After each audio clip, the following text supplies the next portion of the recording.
ವೀಕ್ಷಕರೇ, ಟಿವಿ ವಿಕ್ರಮ ವಿಶೇಷ ಕಾರ್ಯಕ್ರಮಕ್ಕೆ ಸ್ವಾಗತ. ನಾನು ಶ್ವೇತಾ. ಬದಲಾದ ಜೀವನ ಶೈಲಿ, ಆಹಾರ ಪದ್ಧತಿಯಿಂದಾಗಿ ಇವತ್ತಿನ ಕಾಲದಲ್ಲಿ ಯಾವುದೇ ವಯಸ್ಸಿನವರಾದರೂ ಕೂಡ ಆರೋಗ್ಯನ ಚೆನ್ನಾಗಿ ಕಾಪಾಡಿಕೊಳ್ಳೋದೇ ಒಂದು ದೊಡ್ಡ ಸವಾಲು. ಹೀಗಾಗಿ ನಿಮಗಾಗಿ ಒಂದು ಆರೋಗ್ಯಕರ ಕಾರ್ಯಕ್ರಮ ತಂದಿದ್ದೀವಿ. ಅದುವೇ ಸೋಲಾಕ್ ಇಂಡಸ್ಟ್ರೀಸ್ ಪ್ರೈವೇಟ್ ಲಿಮಿಟೆಡ್ ಪ್ರಾಯೋಜಕತ್ವದ ಆರೋಗ್ಯ ಧ್ವಜ ಕಾರ್ಯಕ್ರಮ. ಈ ಕಾರ್ಯಕ್ರಮದಲ್ಲಿ ಎಂದಿನಂತೆ ನಮ್ಮೊಟ್ಟಿಗಿದ್ದಾರೆ ವೈದ್ಯರಾದ ವಿನಯ್ ಅವರು, ಹಾಗೆ ಸೋಲಾಕ್ ಇಂಡಸ್ಟ್ರೀಸ್ ಪ್ರೈವೇಟ್ ಲಿಮಿಟೆಡ್ನ ಮ್ಯಾನೇಜಿಂಗ್ ಡೈರೆಕ್ಟರ್ ಆಗಿರುವಂತಹ ನಾಗನಗೌಡ ಪಾಟೀಲ್ ಅವರು. ಇಬ್ಬರಿಗೂ ಕೂಡ ಕಾರ್ಯಕ್ರಮಕ್ಕೆ ಸ್ವಾಗತ. ವೀಕ್ಷಕರೇ, ನಾವು ಕಳೆದ ಸಂಚಿಕೆಯಲ್ಲಿ ಹುರುಳಿಕಾಳು ಹಾಗೆ ಈ ಬೇಸಿಲ್ ಸೀಡ್ಸ್, ಸಬ್ಜಾ ಸೀಡ್ಸ್ ಅಂತ ಏನು ಹೇಳ್ತೀವಿ ಅದು ಕೂಡ, ಹಾಗೆ ಆಳ್ವಿ ಕಾಳಿನ ಪೌಷ್ಟಿಕ ಗುಣಗಳ ಬಗ್ಗೆ, ಮಹತ್ವದ ಬಗ್ಗೆ ಮಾತಾಡಿದ್ವಿ. ಈಗ ಮುಂಬರುವ ಸಂಚಿಕೆಗಳಲ್ಲಿ ನಾವು ಒಂದೊಂದು ಆರೋಗ್ಯ ಸಮಸ್ಯೆಯ ಬಗ್ಗೆ ವಿಸ್ತೃತವಾದ ಚರ್ಚೆಯನ್ನು ಮಾಡ್ತಾ ಇದ್ದೀವಿ. ಇವತ್ತಿನ ಸಂಚಿಕೆಯಲ್ಲಿ ನಾವು ಮಾತನಾಡ್ತಾ ಇರುವಂಥ ವಿಷಯ ಅಂದರೆ ಡಯಾಬಿಟಿಸ್, ಸಕ್ಕರೆ ಕಾಯಿಲೆ, ಮಧುಮೇಹದ ಬಗ್ಗೆ. ಈ ಹೆಸರು ಹೇಳಿದ ಕೂಡಲೇ ಬಹುಶಃ ಕಾಲಕ್ಕೆ ಈ ವಯಸ್ಸಾದ ಮೇಲೆ ಬರ್ತಿತ್ತು ಅನ್ನೋಂಥದ್ದು ಶುಗರ್ ಆಗಿತ್ತು. ಆ್ಯಂಡ್ ಶುಗರ್ ಇದೆ ಅಂತ ಯಾರೂ ಹೇಳ್ಕೋತಾ ಇರಲಿಲ್ಲ ಒಂದು ಕಾಲ ಇತ್ತು. ಈಗ ಪ್ರೆಸ್ಟೀಜಿಯಸ್ ಆಗಿ ನಮಗೆ ಶುಗರ್ ಬಂದಿದೆಯಪ್ಪ ಅಂದರೆ ಇವತ್ತು ಹೆಂಗಾಗಿದೆ ಅಂದರೆ ಶುಗರ್ ಅನ್ನೋದು ಕಾಯಿಲೆನೇ ಅಲ್ಲ, ಅದು ಅಷ್ಟು ಸ್ವೀಟ್ ಆಗಿಬಿಟ್ಟಿದೆ ಅಂತ ಅನ್ಸುತ್ತೆ. ಸೊ ಶುಗರ್, ಡಯಾಬಿಟಿಸ್, ಮಧುಮೇಹವನ್ನು ನೀವು ಹೇಗೆ ವ್ಯಾಖ್ಯಾನಿಸ್ತೀರಿ? ಸೊ ನಾವು ಸಕ್ಕರೆ ಕಾಯಿಲೆ ಅಂತ ಅಂದಾಗ ನಮ್ಮ ಮನಸ್ಸಿಗೆ ಬರೋದೇನು ಅಂದರೆ, ಒಂದ್ಸರಿ ಸಕ್ಕರೆ ಕಾಯಿಲೆ ಬಂತು ಅಂತ ಆದರೆ ಸಾಯೋ ತನಕ ಮತ್ತೆ ತಗೋಬೇಕು, ಗುಳಿಗೆ ತಗೋಬೇಕು ಅಂತ. So we are missing out the elephant in the room ಅಂತ. ನಮ್ಮ ರೂಮಲ್ಲಿ ಇರ್ತಕ್ಕಂಥ ಒಂದು ದೊಡ್ಡ ಆನೆನೇ ಮಿಸ್ ಮಾಡ್ತಾ ಇದೀವಿ ನಾವು ಅಂತ. ಮನುಷ್ಯ ಮಾಡಿರ್ತಕ್ಕಂಥ ಪ್ರಾಡಕ್ಟ್ಸ್ಗಳೇನಿದೆ ಅದನ್ನು we call it as abiotic components. ಪ್ರಾಕೃತಿಕವಾಗಿರೋಂಥದ್ದು we call it as biotic. ಅಂದರೆ ಬಯೋಟಿಕ್ ಅಂತಂದರೆ ಜೀವ ಇರೋದು, ಎಬಯೋಟಿಕ್ ಅಂದರೆ ಜೀವ ಇಲ್ಲದೆ ಇರೋದು. ನೀವು ನಿಮ್ಮ ದೇಹದ ಮೇಲೆ ತಲೆ ಕೂದಲಿಂದ ಹಿಡ್ಕೊಂಡು ಕಾಲು ಉಗುರು ತನಕ ಒಳಗಡೆ ಹೊರಗಡೆ ಎಬಯೋಟಿಕ್ ಕಾಂಪೊನೆಂಟ್ಸ್, ಆಂಟಿಬಯೋಟಿಕ್ನ ಕಾಂಪೊನೆಂಟ್ಸ್ಗಳನ್ನ ನಾನು ಹಾಕ್ತಾ ನನ್ನ ಆರೋಗ್ಯನ ಮೇಂಟೈನ್ ಮಾಡ್ಕೋತೀನಿ ಅನ್ನೋದು ಭ್ರಮೆ. ಸೊ ನೀವು ನೈಸರ್ಗಿಕವಾಗಿರ್ತಕ್ಕಂತಹ ಆಹಾರ, ಪಾಸಿಟಿವ್ ಆಟಿಟ್ಯೂಡು ಜೊತೆಗೆ ಒಳ್ಳೆ ಲೈಫ್ ಸ್ಟೈಲ್ ಮೇಂಟೈನ್ ಮಾಡಬೇಕು. ಸ್ಟಡೀಸ್ ಏನು ಹೇಳುತ್ತೆ, ಯಾರಾದರೂ ಒಬ್ಬ ವ್ಯಕ್ತಿ 3 ದಿನ ಡಾರ್ಮೆಂಟಾಗಿ ಕೂತ್ಕೊಳ್ಳೋಕೆ ಶುರು ಮಾಡಿದ್ರೆ risk of diabetes goes up by 50%. So ಅವ್ರು ರೆಗ್ಯುಲರ್ ಆಗಿ ಎಕ್ಸರ್ಸೈಸ್ ಮಾಡ್ತಾ ಇದ್ದೀವಿ, ನಾವು ಫಿಸಿಕಲಿ ಸ್ಟ್ರಾಂಗ್ ಆಗಿದ್ದೀವಿ ಅಂತಾದರೆ ನಮ್ಮ ದೇಹದಲ್ಲಿ ರಕ್ತ ಸಂಚಲನ ಕಾನ್ಸ್ಟೆಂಟ್ ಆಗಿ ಆಗ್ತಿದೆ ಅಂದರೆ ಮಾತ್ರ ಶುಗರು ಕಂಟ್ರೋಲ್ ಇರುತ್ತೆ, ಅಥವಾ ಬ್ಲಡ್ಡಲ್ಲಿರೋ ಗ್ಲೂಕೋಸು ಕಂಟ್ರೋಲ್ ಇರುತ್ತೆ. ಸೊ ಇದನ್ನ ಅರ್ಥ ಮಾಡ್ಕೋಬೇಕಂದ್ರೆ there is again a bigger picture. Diabetes ಅಂದರೆ ಏನು, ಸಕ್ಕರೆ ಕಾಯಿಲೆ ಅಂತ ನಮಗೆ ಡಿಫೈನ್ ಆಗಿದೆ, ಅಂದರೆ ಟ್ರಾನ್ಸ್ಲೇಷನ್ ಆಗಿದೆ. ಡಯಾಬಿಟಿಸ್ ಅಂತಂದರೆ ಸಕ್ಕರೆ ಕಾಯಿಲೆ. ಡಯಾಬಿಟಿಸ್ ಅಲ್ಲಿ 2 ಇದೆ, ಒಂದು ಟೈಪ್ 1 ಇದೆ, ಇನ್ನೊಂದು ಟೈಪ್ 2 ಇದೆ. ಟೈಪ್ 1 ಅಂತಂದ್ರೆ ಏನು, ನಿಮ್ಮ ದೇಹ ಇನ್ಸುಲಿನ್ ಡಿಪೆಂಡೆಂಟು. ಸೊ ಅದು ಬೇಕಾಗಿರೋಷ್ಟು ಇನ್ಸುಲಿನ್ ಉತ್ಪತ್ತಿ ಮಾಡ್ತಿಲ್ಲ, ಸೊ ನೀವು ಹೊರಗಡೆಯಿಂದ ಇನ್ಸುಲಿನ್ ಕೊಡ್ತಾ ಹೋಗಬೇಕು. ಸೊ ಯೂಶುವಲಿ ಟೈಪ್ 1 ಕೇಸಸ್ ಅಲ್ಲಿ ಎವಿಡೆನ್ಸಸ್ ಇಲ್ಲ ನಮಗೆ, but around 50% of the data ಏನು ಹೇಳುತ್ತೆ, ಸ್ಟಡೀಸ್ ಏನು ಹೇಳುತ್ತೆ ಅಂತಂದ್ರೆ ಇದು ಜೆನೆಟಿಕ್ ಇರಬಹುದು ಅಂತ. ಜೆನೆಟಿಕ್ ಇರ್ಬೋದು. ಯಾಕೆ ಜೀನ್ ಡಾಮಿನೆಂಟ್ ಆಯಿತು ಅಥವಾ ಡಾರ್ಮೆಂಟ್ ಆಯಿತು ಅನ್ನೋದಕ್ಕೆ that is again a big story. So epigenetics ನಾನು ಆಮೇಲೆ ಬರ್ತೀನಿ, ಹೆಂಗೆ ಕೆಲಸ ಮಾಡುತ್ತೆ ಎಪಿಜೆನೆಟಿಕ್ಸ್ ಅಂತ. ಸೊ ಈಗ first will talk about type 2, because more than 80% of the population ನಾವೇನು ಡಯಾಬಿಟಿಕ್ ಕೇಸಸ್ ನೋಡ್ತಿದ್ದೀವಿ, ಅರೌಂಡ್ 65 ಮಿಲಿಯನ್ ತನಕ ನಾವು ಡಯಾಬಿಟಿಕ್ ಕೇಸಸ್ನ ರೆಗ್ಯುಲರ್ ಆಗಿ ಹ್ಯಾಂಡಲ್ ಮಾಡ್ತಿದ್ದೀವಿ. ಇವೆಲ್ಲವೂ ಬಂದು ಟೈಪ್ 2 ಡಯಾಬಿಟಿಸ್.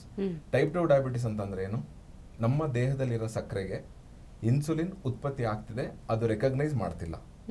ಈಗ ಇದು ಒಂದು ಸೆಲ್ ಅಂತ ತಗೊಂಡ್ರೆ ನಮಗಲ್ಲಿ ಗೇಟ್ ಇದೆ, ಆ ಗೇಟಲ್ಲಿ ಹೊರಗಡೆ ಯಾರು ಹೋಗ್ಬೇಕು, ಒಳಗಡೆ ಯಾರು ಬರಬೇಕು ಅನ್ನೋದು ವಿ ಡಿಫೈನ್. ಈ ಸೆಲ್ಲಿಗೆ ಕಾವಲುಗಾರ ಅಥವಾ ಗ್ಲೂಕೋಸ್ನ ಒಳಗಡೆ ಕಳಿಸ್ಬೇಕು ಅನ್ನೋದಾದ್ರೆ ಬ್ಲಡ್ ರಕ್ತ ನಾಳಗಳು ಅಥವಾ ಬ್ಲಡ್ ವೆಸಲ್ಸ್ ಮತ್ತೆ ಕ್ಯಾಪಿಲರೀಸ್ ಅಲ್ಲಿ ಇನ್ಸುಲಿನ್ ಸೆಲ್ ಒಳಗಡೆ ಬರಬೇಕು ಅಂತಂದ್ರೆ ವಿ ಹ್ಯಾವ್ ಅ ಡೋರ್. ಈ ಡೋರ್ನ ಇನ್ಸುಲಿನ್ ಅಂತ ಅನ್ಕೊಳ್ಳಿ. ಸೊ ರೆಸೆಪ್ಟರ್ಸ್ ಇದಾವೆ, ರೆಸೆಪ್ಟರ್ ಬಂದು ಅಲ್ಲಿ ಕುತ್ಕೊಂಡ್ರೆ ಗ್ಲೂಕೋಸ್ ಒಳಗಡೆ ಬರುತ್ತೆ, ಸೆಲ್ ಯುಟಿಲೈಸ್ ಮಾಡ್ಕೊಳ್ಳುತ್ತೆ ಸಕ್ಕರೆನ, ಅಲ್ಲಿಂದ ಎಕ್ಸ್ಕ್ರೀಟ ವೇಸ್ಟ್ ಆಗಿರೋದು ಹೊರಗಡೆ ಹೋಗ್ಬೇಕು. ನಿಮ್ಮ ದೇಹದಲ್ಲಿ ಇರೋ ಸೆಲ್ಗಳು ಒಂದು ಇನ್ಸುಲಿನೇ ಮಿಸ್ಸಿಂಗು, ಅಥವಾ ಇನ್ಸುಲಿನ್ ಉತ್ಪತ್ತಿ ಆಗಿನೂ ನೀವು ಅದನ್ನು ರೆಕಗ್ನೈಸ್ ಮಾಡ್ತಿಲ್ಲ. ಸೊ ಅವಾಗೇನಾಗುತ್ತೆ, ರಕ್ತನಾಳದಲ್ಲಿರೋ ಸಕ್ಕರೆ ಅಂಶ ಜಾಸ್ತಿ ಆಗ್ತಾ ಹೋಗುತ್ತೆ. ಸೊ ನಿಮಗೆ ಆವ್ರೇಜ್ ಡಾಟಾ ತೊಗೊಂಡಿದ್ದೀವಿ ನಾವು, 110 ಇರಬೇಕು, ಊಟ ಆದಮೇಲೆ 140-150 ರೇಂಜಲ್ಲಿ ಇರಬೇಕು. ಅಥವಾ A1C ಟೆಸ್ಟ್, HbA1c ಅಂತ, ಅಂದರೆ ಗ್ಲೈಕೇಟೆಡ್ ಹಿಮೋಗ್ಲೋಬಿನ್ ಅಂತ ಕರಿತೀವಿ. ನೀವು ಊಟ ಮಾಡಿರ್ತಕ್ಕಂಥ ಆಹಾರ, ನಿಮ್ಮ ದೇಹದಲ್ಲಿ ಉತ್ಪತ್ತಿ ಆಗ್ತಿರೋಂಥ ಇನ್ಸುಲಿನ್ನು, ನೀವು ಉಪಯೋಗಿಸ್ತಿರ್ತಕ್ಕಂಥ ಎನರ್ಜಿ 3 ತಾಳೆ ಆಗಬೇಕು. Let's say I am an man with 90 kilos. ನಾನು ಒಂದು ದಿನಕ್ಕೆ 2000 ಕ್ಯಾಲರಿ ನಾನು ತಿಂತಾ ಇದ್ದೀನಿ, 2000 ಕ್ಯಾಲರಿ ನಾನು ಖಾಲಿ ಮಾಡ್ತೀನಿ, ಅಥವಾ 1500 ನಾನು ಖಾಲಿ ಮಾಡ್ತಾ ಇದ್ದೀನಿ. ಸೊ ಅವಾಗ ಉತ್ಪತ್ತಿ ಆಗಿರೋ ಇನ್ಸುಲಿನ್ಗೂ ಕೊಟ್ಟಿರೋ ಸಕ್ಕರೆಗೂ ಇಲ್ಲಿ ಜೀರ್ಣ ಆಗಿ ನನಗೆ ಎನರ್ಜಿ ಪ್ರೊಡ್ಯೂಸ್ ಮಾಡೋಕ್ಕೆ ಬ್ಯಾಲೆನ್ಸ್ ಆಗಿದೆ. ಇನ್ನು ಉಳಿದಿರೋದು ಒಂದು ಸ್ವಲ್ಪ ಸ್ಟೋರ್ ಆಗಿದೆ. ಇನ್ಸುಲಿನ್ ಇದು ಸಕ್ಕರೆ ಅಂಶ 2 ಕಡೆ ಸ್ಟೋರ್ ಆಗೋದು. ಒಂದು ಲಿವರ್ನ ಹಾಳು ಮಾಡಬೇಕು in the name of fatty liver. Glucogenesis gluconeogenesis ಅನ್ನೋ ಪ್ರೋಸೆಸ್ ಬರುತ್ತೆ. ನಾನು ಉಪವಾಸ ಇದ್ದೀನಿ ಅಂತ ಅಂದ್ರೆ ನನ್ನ ದೇಹ ಕೆಲಸ ಮಾಡಕ್ಕೆ ವಿ ನೀಡ್ ಎನ್ ಎನರ್ಜಿ. ಅಥವಾ ನಾನು 1-2 ದಿವಸ ನಾನು ಮಲ್ಕೊಂಡು ಬಿಟ್ಟಿರೋ ಜಾಗ ಬಿಟ್ಟು ಎದ್ದಿಲ್ಲ, ನಾನು ಮಲ್ಗಿ ಬಿಟ್ಟಿದ್ದೀನಿ ಅಥವಾ ಏನೋ ತುಂಬ ಕೆಲಸ ಆಯಿತು, ಸಿಸ್ಟಮ್ ಮುಂದೆ ಕೂತ್ಕೊಂಡಿದ್ದೀನಿ ಅಂದರೆ ಸ್ಟಿಲ್ ಐ ವಿಲ್ ಸರ್ವೈವ್. ಅದನ್ನು ನಾವು ಅಥವಾ ನನ್ನ ಇಂಟರ್ನಲ್ ಆರ್ಗನ್ಸ್ಗಳು ಕೆಲಸ ಮಾಡೋಕ್ಕೆ ಬೇಕು. ಅದನ್ನ V call it as basal metabolic rate ಅಂತ, BMR. So basal metabolic rate ಅಂದ್ರೆ ನನ್ನನ್ನು ಬದುಕಿಸಿಡಕ್ಕೆ ಒಂದು ಎನರ್ಜಿ ಬೇಕು. ಒಂದು ಫೋನ್ ಇದೆ, ಫೋನ್ ಬದುಕಿರಕ್ಕೆ ಒಂದಷ್ಟು ಚಾರ್ಜ್ ಬೇಕು. That is called BMR. BMRಗಿಂತ ಎಕ್ಸ್ಟ್ರಾ ಆಗಿರೋದು ಎಷ್ಟು ಎಕ್ಸ್ಟ್ರಾ ಆಗಿರುತ್ತೋ ಅಷ್ಟನ್ನ ನಾನು ಖಾಲಿ ಮಾಡಬೇಕು. ಖಾಲಿ ಮಾಡಿ ಉಳಿದಿರೋದಿರುತ್ತಲ್ಲ ಅದು ನಮಗೆ ಲಿವರಲ್ಲಿ ಸ್ಟೋರ್ ಆಗ್ತಾ ಬರುತ್ತೆ. One way is your liver. ಎರಡನೇ ವೇ ಬಂತಂದು ಬಾಡಿಯಲ್ಲಿ ಫ್ಯಾಟ್ ಡೆಪಾಸಿಷನ್ಸ್ ಆಗ್ತಾ ಬರುತ್ತೆ. ಸೊ ಲಿವರ್ಗೆ ಒಂದು ಕೆಪಾಸಿಟಿ ಇದೆ, ಲಿವರ್ ಅದನ್ನ ಕಂಟ್ರೋಲ್ ಮಾಡ್ತಿಲ್ಲ, ಓವರ್ ಆಗಿ ತುಂಬ್ಕೊಂಡ್ಬಿಟ್ಟಿದೆ. ಅದಾದ್ಮೇಲೆ ಇವು ಪುಟ್ ಆನ್ ವೇಟ್, ತೂಕ ಜಾಸ್ತಿ ಹಾಕೊಂತ ಹೋಗ್ತೀವಿ, ಅಡಿಪೋಸ್ ಟಿಶ್ಯೂ ಅಲ್ಲಿ ಸ್ಟೋರ್ ಆಗ್ತಾ ಹೋಗುತ್ತೆ. ಇಲ್ಲಿ ಇನ್ನೊಂದು ದೊಡ್ಡ ಫ್ಯಾಕ್ಟರ್ ಏನು ಅಂತಂದ್ರೆ ಎಂಡೋಕ್ರೈನ್ ಫಂಕ್ಷನ್ಸ್ ಇದಾವಲ್ಲ, right from our head to toe ಇರತಕ್ಕಂಥ ಅಷ್ಟು ಎಂಡೋಕ್ರೈನ್ ಫಂಕ್ಷನ್ಸ್ನ ಗವರ್ನಿಂಗ್ ಆರ್ಗನ್ ಬಂದು ಲಿವರ್. ನಿಮಗೆ ಯಾವಾಗ ಲಿವರ್ ಡ್ಯಾಮೇಜ್ ಆಗುತ್ತೋ ಅಥವಾ ಲಿವರ್ ಸ್ಟ್ರೆಸ್ಗೆ ಬೀಳುತ್ತೋ ಎಂಡೋಕ್ರೈನ್ ಫಂಕ್ಷನ್ಸ್ ಡಿಸ್ಟರ್ಬ್ ಆಗ್ತಾ ಹೋಗುತ್ತೆ. ನಿಮಗೆ ಥೈರಾಯ್ಡ್ ಆಗಿರ್ಬೋದು, ಪಿಟ್ಯೂಟರಿ ಪಿನಿಯಲ್ ಆಗಿರ್ಬೋದು, ನಿದ್ದೆ ಹೆಚ್ಚು ಕಡಿಮೆ ಆಗ್ತಿರ್ಬೋದು, ಮುಟ್ಟು ಹೆಚ್ಚು ಕಡಿಮೆ ಆಗ್ತಿರ್ಬೋದು, ಗಂಡು ಮಕ್ಕಳಲ್ಲಿನೂ ರಿಪ್ರೊಡಕ್ಟಿವ್ ಇಶ್ಯೂಸ್ಗಳು ಬರ್ತಾ ಹೋಗ್ಬೋದು, ಇನ್ಸುಲಿನ್ ಉತ್ಪತ್ತಿ ಹೆಚ್ಚು ಕಡಿಮೆ ಆಗ್ಬೋದು. ಇವೆಲ್ಲದ್ರದ್ದು ಜವಾಬ್ದಾರಿ ತಗೊಳ್ಳೋದು ಲಿವರ್. ಮಾಡರ್ನ್ ಡೇ ಅಲ್ಲಿ ದೊಡ್ಡ ಪ್ರಾಬ್ಲಮ್ ಏನಂತಂದ್ರೆ ಲಿವರ್ ಹಾಳಾಗ ತನಕ ಬಿಟ್ಕೊಂಡು ಡೈಲಿ ಬೇಸಿಸ್ ಅಲ್ಲಿ ಕರ್ದಿರೋ ಐಟಮ್ಸ್ ತಿಂದು ಮಿರ್ಚಿ ಮಂಡಕ್ಕಿ ತಿಂದು over A period of 5-10 years body will give up.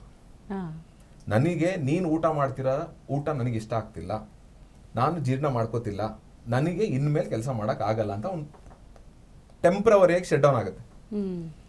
ಆ ಸ್ಟೇಟಲ್ಲಿ ಏನಾಗುತ್ತೆ, ರೆಸೆಪ್ಟರ್ಸ್ಗಳು ಕೆಲಸ ಮಾಡ್ತಿಲ್ಲ, ರಕ್ತನಾಳದಲ್ಲಿ ಸಕ್ಕರೆ ಜಾಸ್ತಿ ಇದೆ, ಯಾಕಂದ್ರೆ liver is overloaded with glucose, ಅದು ಗ್ಲೂಕೋಜೆನಿಸಿಸ್ ಇದೆ. ನೀವು ಉಪವಾಸ ಮಾಡಿದ್ರೆ ಗ್ಲೂಕೋನಿಯೋಜೆನಿಸಿಸ್ ಆಗೋದು.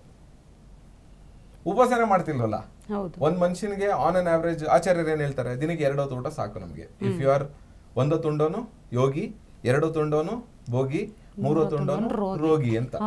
ನಾವು 3 ಹೊತ್ತು ದಾಟಿ ವಿ ಹ್ಯಾವ್ ಎವಾಲ್ವ್ಡ್ 5 ಸರಿ 6 ಸರಿಗೆ ಹೋಗ್ಬಿಟ್ಟಿದ್ವಿ ನಾವು. ಬೆಳಿಗ್ಗೆ ಎದ್ದ ತಕ್ಷಣ ಬಾಯಿಗೆ ಸಕ್ಕರೆ ಹಾಕತ್ತೀವಿ, ಒಂದು insulin spike in the form of toothpaste. ಅಲ್ಲುಜ್ಜಿ ಬಂದ ತಕ್ಷಣ ಮತ್ತೆ ಅಗೇನ್ ನಾನು ಹೇಳಿ abiotic component, antibiotic, paste is an antibiotic. ಅದಾದ್ಮೇಲೆ ಮತ್ತೆ ನೀವೇನು ತಗೊಂಡ್ವಿ, ಚಾ ಅಥವಾ coffee, they are again manipulated. ನಿಮಗೆ ನೈಸರ್ಗಿಕವಾಗಿರ್ತಕ್ಕಂಥ ಚಾ ತಗೊಂಡು ಬಂದು ನೀವು ಕುದಿಸಿ ಟೀ ಮಾಡ್ತಿಲ್ಲ. ಡಸ್ಟ್ ಟೀ ಅಥವಾ ಪ್ರೋಸೆಸ್ ಟೀ, ರೀಸೆಂಟ್ ಆಗಿ ಲಾಸ್ಟ್ ಇಯರ್ ಒಂದು ಆಪರೇಷನ್ ಕೂಡ ಆಗಿತ್ತು, ನಮ್ಮ ಕಮಿಷನರೇ ಹೋಗಿ ಹಿಡಿದಿದ್ರು ಅದನ್ನು. ಸಾಡಸ್ಟಿಗೆ ಈ ದನಗಳ ಮತ್ತೆ ಕುರಿಗಳದ ರಕ್ತನ ಮಿಕ್ಸ್ ಮಾಡಿ, ಕಲರ್ ಮಿಕ್ಸ್ ಮಾಡಿ ಅದನ್ನ ಟೀ ಪುಡಿ ಅಂತ ಮಾರೋದು ಅಥವಾ ರೋಡ್ ಸೈಡಲ್ಲಿ ಟೀ ಅಂತ ಮಾರೋದು. ವಿ ಡೋಂಟ್ ನೋ, ಅದೇ might be antibiotic also, abiotic component ಆಗಿರ್ಬೋದು. ಅದಾದ್ಮೇಲೆ ತಿಂಡಿಗೆ ಯೂಶುವಲಿ ಸೌತ್ ಇಂಡಿಯಾದಲ್ಲಿ ನೇಟಿವ್ ಪ್ಯಾಟರ್ನ್ ಹೊಟ್ಟೋಗ್ಬಿಟ್ಟಿದೆ. ದಕ್ಷಿಣ ಕರ್ನಾಟಕ ರೀಜನ್ ರಾಗಿ ಊಟ ಮಾಡ್ತಿದ್ರು. ಉತ್ತರ Karnataka default we use to eat ಜೋಳ ಬೇಸಿಗೆಯಲ್ಲಿ, ಥಂಡಿಗಾಲದಲ್ಲಿ ಸಂಕ್ರಾಂತಿ ತನಕ ಸಜ್ಜೆ ರೊಟ್ಟಿ, ಸಂಕ್ರಾಂತಿಗೆ ಸಜ್ಜೆ ರೊಟ್ಟಿ ಲಾಸ್ಟ್ ಮಾಡ್ತಿದ್ವಿ ನಾವು. ಸಂಕ್ರಾಂತಿ ಹಬ್ಬ ಮುಗಿಬೇಕಂದ್ರೆ ರೊಟ್ಟಿಗೆ ಎಳ್ಳಾಕಿ ಸಜ್ಜೆ ರೊಟ್ಟಿ ಮಾಡಿ ಅದು ಕನ್ಕ್ಲೂಷನ್ ಅದು. ಸೊ ಚಳಿಗಾಲದಲ್ಲಿ ಸಜ್ಜೆ ರೊಟ್ಟಿ ಊಟ ಮಾಡಬೇಕು, one of the finest millet. ಎರಡನೇದು ಬೇಸಿಗೆಯಲ್ಲಿ ಹೆಲ್ದಿಯಾಗಿದ್ದಾಗ ಜೋಳದ ಅಂಬಲಿ, ಜೋಳದ ಮುದ್ದೆ, ಅವು ಪ್ಯಾಟರ್ನ್ ಇತ್ತು. ಈಗ ಎಲ್ಲರ ಮನೆಯಲ್ಲೂ ಬೆಳಿಗ್ಗೆ ಎದ್ದ ತಕ್ಷಣ ಎಣ್ಣೆ ಜಾಸ್ತಿ ಇರ್ತಕ್ಕಂತಹ ತಿಂಡಿ ಪ್ಲಾನ್ ಮಾಡಿದ್ದೀವಿ. ಅದು ಸ್ಪೆಷಲಿ ಕಲ್ಸಿರೋದು ಅಂತಂದ್ರೆ ಲಿವರಿಗೆ ಟಾರ್ಚರು. ಕಲ್ಸಿರೋದು ಅಂತಂದ್ರೆ ಮೇಲ್ ಕಲಿಸ್ತೀವಲ್ಲ ನಾವು, ಪುಳಿಯೋಗರೆ, ವಾಂಗಿಬಾತು, ಚಿತ್ರಾನ್ನ, ಅವಲಕ್ಕಿ, ಇವನ್ನೆಲ್ಲ ನೀವು ಎಣ್ಣೆನ ಮೇಲ್ ಕಲಿಸ್ತಿದ್ದೀರಿ. ಅನ್ನ ಇದೆ, ಅನ್ನನ you can equate to a paper ಹರಿಬೋದಾ ಈಸಿಯಾಗಿ? ಅದೇ ನೀವು ಅದನ್ನು ಲ್ಯಾಮಿನೇಷನ್ ಮಾಡಿದ್ರೆ ಕಷ್ಟ.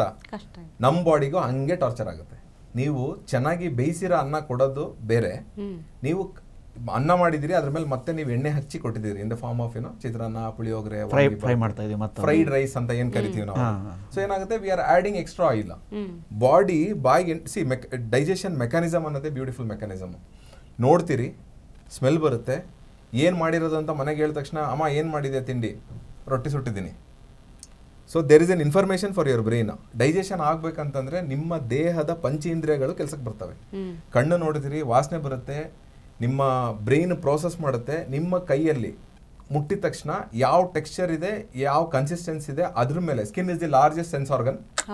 ನೀವು ಮುಟ್ಟಿ ಬಾಯಿಗೆ ತಗೊಂಡ ತಕ್ಷಣ ಟೇಸ್ಟ್ಗೆ ಡಿಸೈಡ್ ಮಾಡುತ್ತೆ, ಉಪ್ಪು ಜಾಸ್ತಿ ಇದೆಯಾ, ಖಾರ ಜಾಸ್ತಿ ಇದೆಯಾ, ಹುಳಿ ಜಾಸ್ತಿ ಇದೆಯಾ ಏನು ಅಂತ. ಅದಕ್ಕೆ ಬೇಕಾಗಿರ್ತಕ್ಕಂಥ ಇನ್ಫಾರ್ಮೇಶನ್ ನಿಮಗೆ ಲಿವರಿಗೆ ಹೋಗುತ್ತೆ, ಸ್ಟೊಮಕಿಗೆ ಹೋಗುತ್ತೆ. ಎಷ್ಟು ಆಸಿಡ್ ಕೊಡಬೇಕು, ಎಷ್ಟು ಬೈಲ್ ಸೆಕ್ರೇಷನ್ ಆಗಬೇಕು, ಎಷ್ಟು ಪ್ಯಾಂಕ್ರಿಯಾಟಿಕ್ ಜ್ಯೂಸ್ ಬರಬೇಕು, ಎಷ್ಟು ಇನ್ಸುಲಿನ್ ಉತ್ಪತ್ತಿ ಆಗಬೇಕು. ಇಲ್ಲಿ ಎಲ್ಲ ಚರ್ನಿಂಗ್ ಪ್ರೋಸೆಸ್ ಮುಗಿದ ಮೇಲೆ that goes to your intestine. ಸಣ್ಣ ಕರಳು, ಸಣ್ಣ ಕರಳಲ್ಲಿ ತಿಂದಿರೋ ಆಹಾರ ರಕ್ತ ಆಗಬೇಕು, ಅಲ್ಲಿಂದ ಉಳಿದಿರ್ತಕ್ಕಂಥದ್ದು ನಿಮಗೆ ದೊಡ್ಡ ಕರಳಿಗೆ ಹೋಗಬೇಕು, ಅದು ಹೊರಗಡೆ ಬರಬೇಕು. ಉತ್ಪತ್ತಿ ಆಗಿರ್ತಕ್ಕಂತಹ ರಕ್ತ ವಾಪಸ್ ಕಿಡ್ನಿಗೆ ಹೋಗಬೇಕು ಬ್ಲಡ್ ಮುಖಾಂತರ. ಅಲ್ಲಿ ಮತ್ತೆ ಕಸನ ಸೋಸಬೇಕದು, ಸೋಸಿ ಕಸನ ಹೊರಗಡೆ ಹಾಕಬೇಕು. ಸರಿ ಸುಮಾರು ಕಿಡ್ನಿದು ಪ್ರೋಸೆಸ್ಸು ಹೆಣ್ಮಕ್ಳಲ್ಲಿ 140-150 ಲೀಟರ್ ಬ್ಲಡ್ ಪ್ಯೂರಿಫಿಕೇಶನ್ 24 hours. ಮೆನ್ನಲ್ಲಿ ಇಟ್ಸ್ ಅರೌಂಡ್ 180 ಲೀಟರ್ಸ್. ಅಂದರೆ 5 ಲೀಟರ್ ರಕ್ತ ಎಷ್ಟು ಸರಿ ಕಿಡ್ನಿ ಒಳಗಡೆ ಸುತ್ತರಿದ್ರೆ ಅದು 180 ಲೀಟರ್ ಆಗುತ್ತೆ. ಈಸಿ. ಎಷ್ಟು ಸರಿ? ಸುಮಾರು ಒಂದು 90 ಸರಿ ಅಡ್ಡಾಡಿದ್ರೆ 95 45. ಸೊ ನೀವು ಅಷ್ಟು ಸರಿ ಅಡ್ಡಾಡಿದ್ರು, 9 ಸರಿ ಅಡ್ಡಾಡಿದ್ರು ಬರೀ 45 ಲೀಟರ್ ಆಗೋದು. ಸೊ ಇಂಟು 3 times ಅಂದ್ರೆ ಹೆಚ್ಚು ಕಡಿಮೆ 27 ಸರಿ. ಅಂದ್ರೆ ಒಂದು ತಾಸಿಗೆ ಒಂದು ಹೋಲ್ ಸಿಸ್ಟಮ್ ಬ್ಲಡ್ ಕಿಡ್ನಿ ಒಳಗಡೆ ಮೋರ್ ದೆನ್ 2 to 3 times ಅಡ್ಡಾಡುತ್ತೆ. ಅದಕ್ಕೆ ಫ್ಯಾಕ್ಟರ್ಸ್ಗಳಿದಾವೆ. ನೀವು ಥಂಡಿಯಲ್ಲಿದ್ದೀರಾ, ಜಾಸ್ತಿ ಅಡ್ಡಾಡಬೇಕು. AC ಅಲ್ಲಿ ಇದ್ದೀರಾ, ಜಾಸ್ತಿ ಅಡ್ಡಾಡಬೇಕು. ಜಾಸ್ತಿ ನೀರು ಕುಡಿತಿದ್ದೀರಾ, ಜಾಸ್ತಿ ಅಡ್ಡಾಡಬೇಕು. ನೀವು ಎಷ್ಟು ಸ್ಟ್ರೆಸ್ ಕೊಡ್ತೀರಾ ಕಿಡ್ನಿಗೆ, ಅದು ಎಕ್ಸ್ಟ್ರಾ ಟಾರ್ಚರ್. ಊಟಕ್ಕೂ ಹಂಗೆ. ನಾವು will come back to food. ಈಗ ಶುಗರ್ ವಿಷಯದಲ್ಲಿ ಬಹಳಷ್ಟು ಮಿತ್ಸ್ಗಳಿದೆ. ಈಗ ಬಹಳಷ್ಟು ಜನ ಏನ್ ತಿಳ್ಕೊತಾರೆ ಅಂದ್ರೆ, ನಾವು ಶುಗರ್ ತಿನ್ನಲ್ಲ, ನಾವು ರುಚಿ ಇಷ್ಟಪಡಲ್ಲ, ರುಚಿ ತಿನ್ನಲ್ಲ, ಸೊ ನಮಗ್ ಶುಗರ್ ಬರಲ್ಲ ಅನ್ನೋಂಥದ್ದು ಒಂದು. ಇಲ್ಲ, ಇದೆ ಇಲ್ಲಿ ಬರ್ತೀವಿ. ಸೊ ಈಗ ಪ್ರಾಬ್ಲಮ್ ಏನು, ನಾವೀಗ ಫಸ್ಟ್ ಸಿಂಪಲ್ ಆಗಿ ವಿಲ್ ಗೋ ವಿತ್ ಚಿತ್ರಾನ್ನ. ಚಿತ್ರಾನ್ನ ಇದೆ, ಅನ್ನ ಇದೆ, ಅನ್ನಕ್ಕೆ ಎಣ್ಣೆ ಹಾಕಿ ಕಲಸಿದೀವಿ. ಸ್ಟಮಕ್ ಆಸಿಡ್ ಬಂದು it is around 2 to 3 pH. ಒಂದು ಬ್ಲೇಡ್ನ ನೀವು ಹೊಟ್ಟೆ ಆಸಿಡ್ಗೆ ಹಾಕಿದ್ರೆ ಕರ್ಬಿಡುತ್ತೆ, ಅಷ್ಟು ಸ್ಟ್ರಾಂಗ್ ಆಸಿಡ್ ಇದೆ ನಮ್ಮ ಹೊಟ್ಟೆಯಲ್ಲಿ. ನೀವು ಕೊಡ್ತಾ ಇರೋದೇನು, ನೀವು ಮುಟ್ತಾ ಇರೋದು ಫ್ಯಾಟ್ ಮುಟ್ತಾ ಇದ್ದೀರಿ ಚಿತ್ರಾನ್ನದ ಫಾರ್ಮಲ್ಲಿ.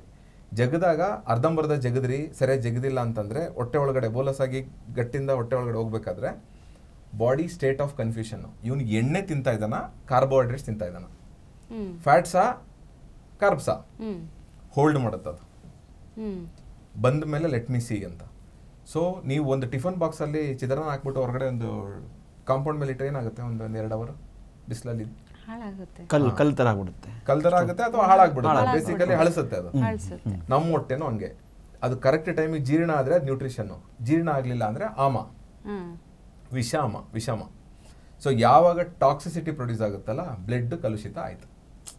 ಸೊ ನೀವು ತಿಂತಿರೋದೇನೋ, ನಾನು ತುಂಬಾ ಹೆಲ್ದಿ ಊಟ ಮಾಡಿದ್ದೀನಿ, ಡೈಲಿ ಬೆಳಿಗ್ಗೆ ಚಿತ್ರಾನ್ನ ಬಿಟ್ಟು ಏನು ತಿಂದಿಲ್ಲ ನಾನು, ಬಟ್ ನನಗೆ ಯಾಕೆ ಶುಗರ್ ಬಂತು? Because you have destroyed your mechanism. ನೀವು ಗೋಧಿ ತಿಂದ್ರು ಅದೇ ಪ್ರಾಬ್ಲಮ್ಮು, ರೈಸ್ ತಿಂದ್ರು ಅದೇ ಪ್ರಾಬ್ಲಮ್ಮು. ನೀವು ಸಕ್ಕರೆ ತಿನ್ರಿ ಬಿಡ್ರಿ, ಸಕ್ಕರೆದು ಇನ್ನೂ ದೊಡ್ಡ ಕಾನ್ಸೆಪ್ಟ್ ಇದೆ. ಸಕ್ಕರೆ the moment you put into your mouth, ಬಾಯಿಲೆ ಜೀರ್ಣ ಆಗ್ಬಿಡುತ್ತೆ. ಸಕ್ಕರೆ ಬಾಯಿಗೆ ಹಾಕಿದ ತಕ್ಷಣ ರಕ್ತಕ್ಕೆ ಸೇರ್ಬಿಡುತ್ತೆ ಅದು. ನಿಮಗೆ ಈ ಪ್ರೋಸೆಸ್ನ ಬೈಪಾಸ್ ಮಾಡ್ತಿದ್ದೀರಿ. ದೇಹದಲ್ಲಿ ಊಟ ಎಲ್ಲಿ ಜೀರ್ಣ ಆಗಬೇಕು, ಸಣ್ಣ ಕರಳಲ್ಲಿ ಆಗಬೇಕು. ನವಣೆ ತಿನ್ರಿ, ಸಾಮೆ ತಿನ್ರಿ, ಆರ್ಕ ತಿನ್ರಿ, ಉರುಳಿ ತಿನ್ರಿ, ಕೊರಲೆ ತಿನ್ರಿ ಅಂತ ಯಾಕೆ ಹೇಳ್ತಿದೀವಿ ಅಂತಂದ್ರೆ, ತಿಂದಿರ್ತಕ್ಕಂಥ ಆಹಾರ ಸಣ್ಣ ಕರಳಲ್ಲಿ ಜೀರ್ಣ ಆದ್ರೆ ಅದು ಊಟ. ನೀವು ತಿಂದ ತಕ್ಷಣ ಬಾಯಲ್ಲಿ ಜೀರ್ಣ ಆಗ್ತಿದೆ ಅಂತಂದ್ರೆ it's chemical, it's A neurotoxin, ಅಥವಾ ಇಟ್ಸ್ ಅನ್ ಶುಗರ್ ಸ್ಪೈಕ್ ಮಾಡೋ ಅಂತ ಒಂದು ಎಲಿಮೆಂಟ್ ಅಷ್ಟೇ ಅದು. ನಿಮಗೆ ಕಾಫಿ ಕುಡಿದ ತಕ್ಷಣ ಚೆನ್ನಾಗಿ ಅನ್ಸುತ್ತೆ. The moment you take tea you feel good, the moment you take alcohol you feel good. ಯಾಕೆಂದ್ರೆ 50% ಅಬ್ಸಾರ್ಪ್ಷನ್ ಬಾಯಲ್ಲೇ ಆಗ್ಬಿಡುತ್ತೆ. ಸ್ಮೋಕ್ ಮಾಡಿದವ್ರಿಗೆ, ತಂಬಾಕು ಹಾಕೊಂಡವ್ರಿಗೆ ತುಟಿ ಅಡಿಗೆ ಇಟ್ಕೋತಾರೆ ತಂಬಾಕನ, ಯಾಕೆ ಅಲ್ಲಿಂದ ಬ್ಲಡ್ ಸ್ಟ್ರೀಮ್ ಡೈರೆಕ್ಟಾಗಿ ಹೋಗ್ಬಿಡುತ್ತೆ, ದೇ ಫೀಲ್ ಗುಡ್. ಸೊ ನಮಗೆ ಶುಗರ್ಗೂ ಇದಕ್ಕೂ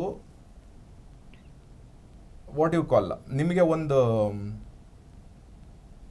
ಒಂದು ಪ್ರೋಸೆಸ್ ಆಗ್ಬೇಕಂತಂದ್ರೆ, ಉದಾಹರಣೆಗೆ ನಿಮಗೆ ಒಂದು ಅಡಿಗೆ ರೆಡಿ ಆಗ್ಬೇಕಂದ್ರೆ ನಿಮ್ಗೆ ಉಪ್ಪು ಎಷ್ಟು ಇಂಪಾರ್ಟೆಂಟು, ಸಕ್ಕರೆ ಅಷ್ಟೇ ಇಂಪಾರ್ಟೆಂಟು. ಅದನ್ನ you cannot replace your rice with sugar. ನಾನು ಸಕ್ಕರೆ ತಿಂದಿಲ್ಲ ಬರೋದು, ನಮ್ಮ ಇಡೀ ದೇಹಕ್ಕೆ ಬೇಕಾಗಿರೋದು 5 mg ಗ್ಲೂಕೋಸು. ನಾವು ತಿಂತಿರೋದೆಷ್ಟು, ಬೆಳಗ್ಗೆಯಿಂದ ರಾತ್ರಿ ತನಕ 4 ಚಾ ಕುಡಿದ್ರೆ 8 ಚಮಚ ಸಕ್ಕರೆ ಆಯ್ತು.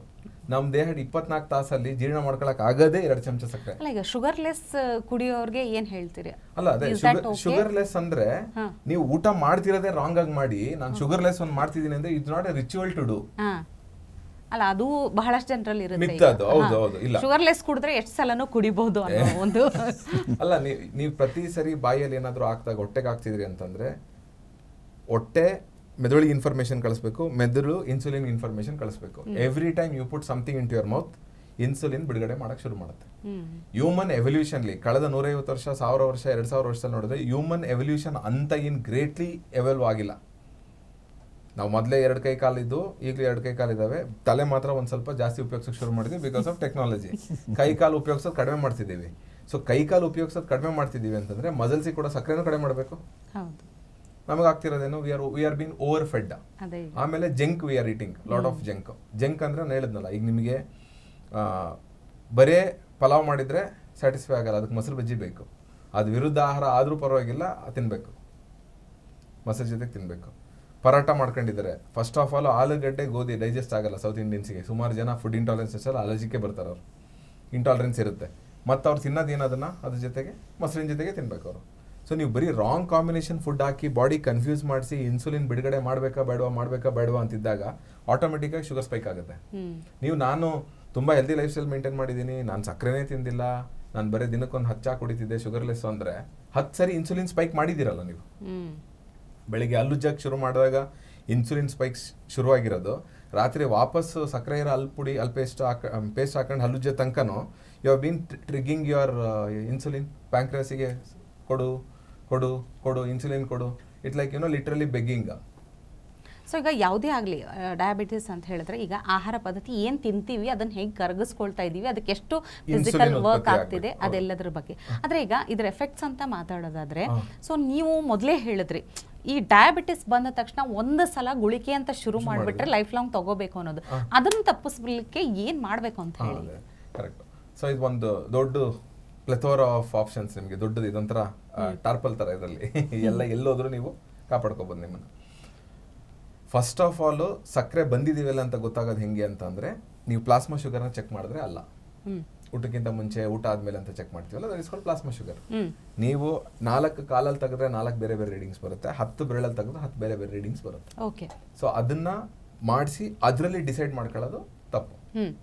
So you should go for HbA1c. ಅದು A1c ಟೆಸ್ಟ್ ಅಂತ ಕರಿತೀವಲ್ಲ, ಅದು ಗ್ಲೈಕೇಟೆಡ್ ಹಿಮೋಗ್ಲೋಬಿನ್ ಟೆಸ್ಟ್ ಅಂತ. ಅದೇ ಹೇಳಿದಲ್ಲ, ನೀವು ನಿಮ್ಮ ದೇಹದಲ್ಲಿ ಉತ್ಪತ್ತಿ ಆಗಿರ್ತಕ್ಕಂಥ ಇನ್ಸುಲಿನ್ಗೂ ನೀವು ಕೊಟ್ಟಿರೋ ಆಹಾರಕ್ಕೂ ನೀವು ಬಳಸಿರೋದಕ್ಕೂ ಉಳಿದಿರೋದು ಎಷ್ಟು, ಒಂದು ಹಿಮೋಗ್ಲೋಬಿನ್ನಲ್ಲಿ ಎಷ್ಟಿರಬೇಕು. ಉದಾಹರಣೆಗೆ HbA1c 5.6 ಇರಬೇಕು ಅಂತ ಅನ್ಕೊಳ್ಳಿ. ಅಂದರೆ ನಿಮ್ಮ ಹತ್ರ ಒಂದು ದೊಡ್ಡ ತಟ್ಟೆ ಇದೆ ಅನ್ಕೊಳ್ಳಿ, ತಟ್ಟೆ ಈಸ್ ಯುವರ್ ಬ್ಲಡ್, ಅಥವಾ ಒಂದು bucket of water which is 5 litres capacity. ಅದ್ರಲ್ಲಿ ಎಷ್ಟಿರಬೇಕು, 5.6 mg/dL ಇರಬೇಕು. ನೀವೆಷ್ಟು ಇಟ್ಕೊಂಡಿದ್ದೀರಿ, ಡಬಲ್ ಇಟ್ಕೊಂಡಿದ್ದೀರಿ. Let's say you have 12. ಒಬ್ರು ಶ್ವೇತಗ ಆಗಿರೋ ಸಕ್ಕರೆ ಇದ್ರೆ ನಿಮ್ಮ ಕಿಡ್ನಿ ಲಿವರ್ ಕೆಲಸ ಮಾಡುತ್ತೆ. ಇಬ್ರು ಶ್ವೇತಗ ಆಗಿರೋ ಸಕ್ಕರೆ ಇದ್ರೆ ನಿಮ್ಮ ಹತ್ರ 4 ಕಿಡ್ನಿ 2 ಲಿವರ್ ಇರ್ಬೇಕಿತ್ತು, ಇಲ್ಲಲ್ಲ. So you should reduce it. So ನೀವು 12ರಿಂದ 5ಕ್ಕೆ ತನ್ಕೋಬೇಕು. 5ಕ್ಕೆ ತನ್ಕೋಬೇಕು ಅಂದ್ರೆ ಹೆಂಗೆ, ಹಾಗೆ ನಾನು ಹೇಳಿದೆ ಬಯೋಟಿಕ್ ಎಬಯೋಟಿಕ್ ಕಾಂಪೊನೆಂಟ್ಸ್. ನಾನು ಸಾಯತನ ಕೆಮಿಕಲ್ ನುಂಗಿ ಅದನ್ನ ಕಂಟ್ರೋಲ್ ತಗೋತೀನಿ ಅನ್ನೋದು practically impossible. Recent cases of heart attack ಯಾಕೆ ಆಗ್ತಿದೆ, ರೀಸೆಂಟ್ ಕೇಸಸ್ ಆಫ್ ನಿಮಗೆ ಕಿಡ್ನಿ ಫೇಲ್ಯೂರ್ಸು, ನಿಮಗೆ ಡಯಾಬಿಟಿಸ್ ಇಂದ ಬ್ರೈನ್ ಹ್ಯಾಮರೇಜ್ ಅಥವಾ ಪ್ಯಾರಲೈಸಿಸ್, ಸ್ಟ್ರೋಕ್ ಅಂತ ಕರಿತೀವಲ್ಲ, ಯಾಕೆ ಆಗ್ತಿದ್ದಾವೆ? Because you are not maintaining your diabetes. ಸಕ್ಕರೆ ಕಾಯಿಲೆನ ಮಾತ್ರೆ ನುಂಗಿದ್ರೆ, ಡ್ರಗ್ಸ್ ತಗೊಂಡ್ರೆ ನಾನು ಆರಾಮಾಗಿ ಆಗ್ತೀನಿ ಅನ್ನೋದು ಭ್ರಮೆ. ನೀವು ಸಕ್ಕರೆ ಕಡಿಮೆ ಮಾಡಕ್ಕೆ ಏನ್ ಮಾಡ್ತಿದ್ದೀರಿ, ನೀವು ಮಾತ್ರೆ ನುಂಗಿದಾಗ ನೆಕ್ಸ್ಟ್ ಸರಿ ಟೆಸ್ಟಿಗೆ ಹೋದಾಗ ಅದ್ರ ಟೆಸ್ಟ್ ಅಲ್ಲಿ ತೋರಿಸಲ್ಲ, ಅಲ್ಲಿ ಸಮಾಧಾನ ಆಗ್ಬಿಡ್ತಾರೆ. ಸೊ ಶುಗರ್ ಕಂಟ್ರೋಲ್ ಅಲ್ಲಿ ಇದೆ ಅನ್ನುವಂತ ಒಂದು ಭಾವನೆ. ಅಂದ್ರೆ ನಮಗೆ socially we have been condition, ನಾವು ಭ್ರಮೇಲಿ ಇರಕ್ ನಮ್ಮನ್ನ ರೆಡಿ ಮಾಡಿಸ್ಬಿಟ್ಟಿದ್ದಾರೆ ಕಳೆದ 20-30 ವರ್ಷದಲ್ಲಿ. ಸೊ ನಮಗೆ ಭ್ರಮೇಲಿ ಇರೋದಂದ್ರೆ ಇಷ್ಟ, ನಮಗೆ ರಿಯಾಲಿಟಿನ ಅಕ್ಸೆಪ್ಟ್ ಮಾಡ್ಕೊಳ್ಳೋದು ತುಂಬಾ ದೊಡ್ಡ ಕಷ್ಟ. ಅಂದ್ರೆ ಈಸಿ ಯಾವ್ದಿದೆ ಅದು ಸರಳವಾಗಿ ಸರಿ, ಬಟ್ ಅದು ಸೊಲ್ಯೂಷನ್ ಅಲ್ವಲ್ಲ. ಸೊಲ್ಯೂಷನ್ ಅಲ್ವಲ್ಲ. ನಿಮ್ಗೆ ಮಾತ್ರ ನುಂಗೋದು ಈಸಿ ಹೌದು, ಬಟ್ ಎಷ್ಟು ಜನ ವಾಸಿ ಆಗಿದ್ದಾರೆ. ಅಂಡ್ ಅದೇ ನೀವು ಹೇಳ್ದಂಗೆ ಕೆಲವರಿಗೆ ತುಂಬಾ ಹೆಮ್ಮೆ, ಸರ್ ನನಗೆ 25 ವರ್ಷದಿಂದ ಡಯಾಬಿಟಿಸ್ ಇದೆ, ನನಗೆ 15 ವರ್ಷದಿಂದ ಡಯಾಬಿಟಿಸ್ ಇದೆ. ಐ ಡೋಂಟ್ ನೋ ಹೌ ಇದನ್ನ ಸೋಷಿಯಲಿ ಹೆಂಗ್ ಸರಿ ಮಾಡೋದು ಅಂತಾನೆ ಒಂದು ದೊಡ್ಡ ಚಾಲೆಂಜ್. ಜನರಿಗೆ ಫಸ್ಟ್ ರಿಯಾಲಿಟಿ ಅರ್ಥ ಆಗ್ಬೇಕು. ನಾನು ಕೆಮಿಕಲ್ ತಗೊಂಡು I can manage this for some time, ನಾನು ಲೈಫ್ ಲಾಂಗ್ ಮಾತ್ರ ತಗೊಳಕ್ ಆಗೋದಿಲ್ಲ. Let's say if somebody is detected with diabetes at age of 35, ಅವ್ನು 90 ವರ್ಷ ಬದುಕ್ತಾನೆ ಅಂತ ಅನ್ಕೊಳ್ಳಿ. ಇನ್ನು 45ರಿಂದ 55 ವರ್ಷ ತನಕ ಅವನು ಮಾತ್ರೆಲೇ ಬದುಕಕ್ಕಾಗತ್ತಾ? ಸರಿ, ಅಷ್ಟು ಮಾತ್ರೆ ತಗೊಂಡ್ರೆ ಕಿಡ್ನಿ ಲಿವರ್ ಆರ್ಗನ್ಸ್ಗಳು ಚೆನ್ನಾಗಿರ್ತಾವ? 90 ಇಯರ್ಸ್ ಬದುಕಕ್ಕಾಗುತ್ತಾ? ಅಂದ್ರೆ ವಾಟ್ ಆರ್ ವಿ ಡೂಯಿಂಗ್? ಯಾರೋ ಒಬ್ಬ ವ್ಯಕ್ತಿ ಕಂಫರ್ಟೇಬಲ್ ಆಗಿ ಅವನು ಹೆಲ್ದಿಯಾಗಿ ಇರೋನ್ನ, ನೀನು ಹೆಲ್ದಿ ಆಗ್ಬೇಡ, ನೀನು ಗುಳಿಗೆ ನುಂಗು ಅಂತ ಹೇಳಿ ಅವನು 55 ವರ್ಷಕ್ಕೆ ಸಾಯ್ತಿರೋನ್ನ 90 ವರ್ಷ ಬದುಕಿಸಿಡ್ತಾ ಇದ್ದೀವಿ. We are preparing him for is death with multiple organs failure. ಅವನು ಅದನ್ನ ಸರಿ ಮಾಡ್ಕೊಳ್ಳೋಕೆ ದಾರಿನೇ ಹುಡುಕ್ತಿಲ್ಲ. ನ್ಯಾಚುರಲ್ ಆಗಿ ಯಾರಾದ್ರೂ ನಿಮ್ಗೆ ಹುರುಳಿ ಹಿಟ್ಟಿಂದು ತಗೊಳ್ಳಿ, ಈಗ ನಾವು ನಾರ್ತ್ ಕರ್ನಾಟಕ ಕಡೆ ನೀವು ಹೇಳಿದ್ರಿ ಕಾಡೆ ಕುಡೀರಿ ಶುಗರ್ ಕಡಿಮೆ ಆಗುತ್ತೆ ಅಂತಂದ್ರೆ ಅದ್ ಹೆಂಗ್ ಕಡಿಮೆ ಆಗ್ಬಿಡುತ್ತೆ ಅದನ್ನ ಕ್ವೆಶನ್ ಮಾಡ್ತಾರೆ. ನೀವು ಹುರುಳಿ ಕಾಡೆ ಕುಡಿದ್ರೆ ಸಕ್ಕರೆ ಕಾಯಿಲೆ ಕಂಟ್ರೋಲಿಗೆ ಬರಲ್ಲ ಅನ್ನೋದು ಕ್ವೆಶನ್ ಮಾಡೋರು, ಗುಳಿಗೆ ನುಂಗದ ಶುಗರ್ ಕಡಿಮೆ ಆಗುತ್ತೆ ಅಂತ ಕ್ವೆಶನ್. ಅಲ್ಲಿ ಬ್ಲಡ್ ಟೆಸ್ಟ್ ಅಲ್ಲಿ ರಿಪೋರ್ಟ್ ಬಂದವ್ರಿಗೆ ಸಮಾಧಾನ ಆಗುತ್ತೆ. ಅದೇ ಬ್ಲಡ್ ಟೆಸ್ಟ್ HbA1c ಮಾಡಿಸ್ಬೇಕು. ಸೊ ನೀವು HbA1c ಮಾಡಿಸಿ ಮಾತ್ರೆ ಬಿಡಕ್ಕೆ ಏನ್ ವ್ಯವಸ್ಥೆ ಮಾಡ್ಬೇಕು ಮೇಡಮ್. ಆನ್ ಅನ್ ಆವರೇಜ್ ನನಗೆ ಗೊತ್ತಿರಂಗೆ ಎಷ್ಟೊಂದು ಕಂಪ್ನಿಗಳು ಈ ಕೆಲಸ ಮಾಡ್ತಿದ್ದಾರೆ. I don't want to name those companies. They are telling ನಾವು ಡಯಾಬಿಟಿಕ್ ರಿವರ್ಸಲ್ ಪ್ರೋಗ್ರಾಮ್ 6 ತಿಂಗಳು 1 ವರ್ಷ ಅಷ್ಟು ಲಕ್ಷ ಕೊಡಿ ಇಷ್ಟು ಲಕ್ಷ ಕೊಡಿ ಅಂತ ಅನ್ಕೊಂಡು ಮಾಡ್ತಿದ್ದಾರೆ. ಮನೆಯಲ್ಲಿ ಇವರೇ ಜವಾಬ್ದಾರಿ ತಗೊಂಡ್ರೆ 6 ವಾರದಿಂದ 6 ತಿಂಗಳಲ್ಲಿ they can see noticeable change in the blood sugar. So ಏನ್ ಮಾಡಬೇಕು ಅಂತ ಹೇಳ್ತೀರಿ? ಒಂದು ಇಂಡಿವಿಜುವಲ್ ಮೇಲೆ ಡಿಪೆಂಡ್ ಆಗುತ್ತೆ. ನಾವು ಲಾಸ್ಟ್ ಸೆಷನ್ ಅಲ್ಲಿ ಮಾತಾಡಿದ್ವಿ, ವಾತ ಪಿತ್ತ ಕಫ. ವಾತ ಪ್ರಕೃತಿ ಇರೋರಿಗೆ ಇರೋ ಮಧುಮೇಹನೇ ಬೇರೆ, ಪಿತ್ತ ಪ್ರಕೃತಿ ಇರೋರಿಗೆ ಮಧುಮೇಹನೇ ಬೇರೆ, ಕಫ ಪ್ರಕೃತಿ ಇರೋ ಮಧುಮೇಹನೇ ಬೇರೆ. ಎಲ್ಲರಿಗೂ ಒಂದು ಯೂನಿವರ್ಸಲ್ ಏನು ಅಂತಂದ್ರೆ ಮೆಟಬಾಲಿಸಮ್ ನ ಕೌಂಟರ್ ಮಾಡೋದು. ದಪ್ಪ ಇರೋ ವ್ಯಕ್ತಿಗೆ ನೀವು ಡಯಾಲಿಸಿಸ್ ಇದು ಡಯಾಬಿಟಿಸ್ ಇರೋಂತ ಕೊಡತಕ್ಕಂಥ ಡಯಟ್ ಮತ್ತೆ ಸಜೆಷನ್ಸ್ ಬೇರೆ. ತೆಳ್ಳಿಗಿರ್ತಕ್ಕಂಥ ವ್ಯಕ್ತಿಗೆ ಶುಗರ್ ಬಂದಿದೆ, ಅವ್ನು ಏನು ಊಟ ಮಾಡಿದ್ರು ಹೊಟ್ಟೆ ಶೋ ಆಗ್ತಾ ಇದೆ, ಶುಗರ್ ಕಂಟ್ರೋಲಿಗೆ ಬರ್ತಿಲ್ಲ ಅಂದ್ರೆ ಬೇರೆ. Individual consultation ideal.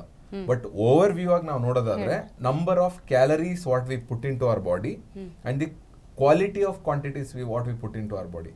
ಒಂದು ಚಾ ಕುಡಿದ್ರೆ ನಾನು 40 ಗ್ರಾಮ್ ಒಂದು 20 ಗ್ರಾಮ್ 10 ಗ್ರಾಮಿಂದ 2 ಚಮಚ ನಾನು ಸಕ್ಕರೆ ಕುಡಿತೀನಿ ಅನ್ನೋದಾದ್ರೆ ಅದ್ರಲ್ಲಿ ಬರ್ತಕ್ಕಂಥ ಸಕ್ಕರೆ ಬಾಡಿಗೆ ಮಾಡೋ ಡ್ಯಾಮೇಜೇ ಬೇರೆ.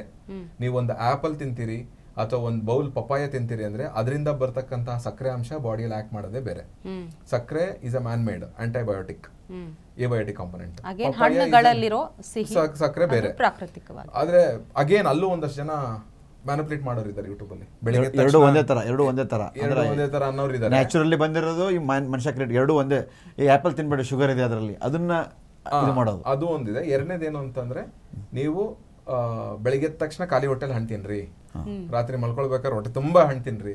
Things don't work like that. So ನಮಗೆ ಮೈಕ್ರೋ ಮತ್ತೆ ಮ್ಯಾಕ್ರೋ ಎರಡೂ ತರದ ನ್ಯೂಟ್ರಿಷನ್ ಕಂಬೈನ್ ಆಗ್ಬೇಕು. ಮೈಕ್ರೋ ನ್ಯೂಟ್ರಿಷನ್ ಅಂದ್ರೆ ಏನು? ಸಣ್ಣವು ವೈಟಮಿನ್ಸು ಮಿನರಲ್ಸು ಇವು.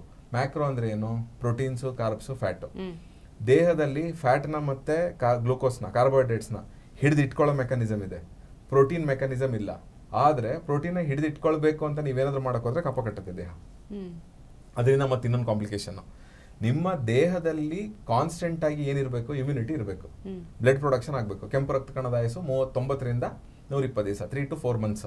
120 ದಿನಕ್ಕೆ ಒಂದ್ಸರಿ ಬ್ಲಡ್ ರಿವ್ಯಾಂಪ್ ಆಗುತ್ತೆ. Any given point of time ನಿಮ್ಮ ದೇಹದಿಂದ ರಕ್ತ ತೆಗೆದ್ರೆ ಎಷ್ಟು ದಿವಸ? 3 ರಿಂದ 4 ತಿಂಗಳು ಅಷ್ಟೇ ಓಲ್ಡ್ ಅದು, ಅದಕ್ಕಿಂತ ಜಾಸ್ತಿ ಇರಂಗಿಲ್ಲ ಅದು.